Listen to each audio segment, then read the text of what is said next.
Caitlin Clark should pick Angel Reese for her WNBA All Star team to quiet haters. Caitlin Clark has the chance to quiet the toxic behavior of the worst of her fans. Clark and fellow WNBA All Star captain Napheesa Collier will choose their teams for the 2025 All Star Game, scheduled for July 19, and the Indiana Fever star would send an emphatic message by drafting Angel Reese. The teams will be chosen live Tuesday, July 8 at 7 p.m. Eastern Time on ESPN. The Chicago Sky forward has been cast as the villain to Clark's hero dating back to their junior years in college, when Reese waved her ring finger at Clark after LSU beat Iowa in the NCAA championship game. Whether Reese was taunting or mimicking Clark's own "you can't see me" diss didn't matter. A rivalry was born. From NFL plays to college sports scores, all the top sports news you need to know every day. Sports thrive on rivalries. Brady vs. Manning. Yankees vs. Red Sox. Warriors vs. Cavaliers. And in the closest comparison to Clark and Reese, Magic vs. Bird.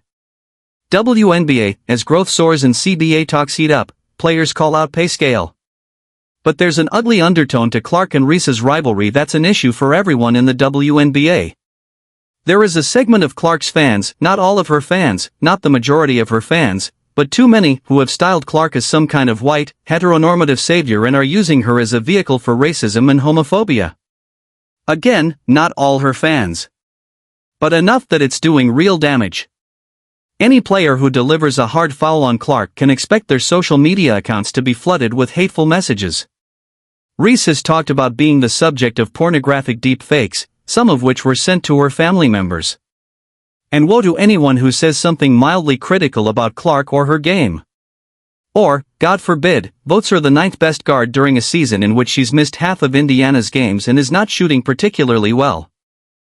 In my 11-year career, I've never experienced the racial comments, like, from the Indiana Fever fanbase, Alyssa Thomas said during last year's playoffs, after the Connecticut Sun eliminated the Fever following a contentious series that included Dijonai Carrington being accused of trying to maim Clark. "It's unacceptable, honestly, and there's no place for it," Thomas continued. "We've been professional throughout the whole entire thing, but I've never been called the things that I've been called on social media, and there's no place for it. Basketball is headed in a great direction, but we don't want fans that are going to degrade us and call us racial things." Clark has disavowed this segment of her fan base, directly and indirectly. Her harshest condemnation came in Time's Athlete of the Year profile last year. "Just stop," she told the magazine. "Because that's not who I am." Yet the trolls and bigots persist, and no one gets more abuse than Reese.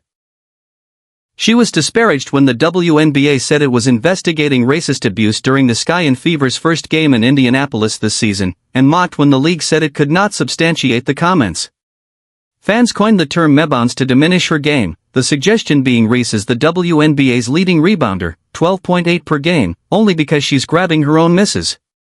But if Clark picks Reese for her All-Star team, it could silence some of the howling chorus of awfulness.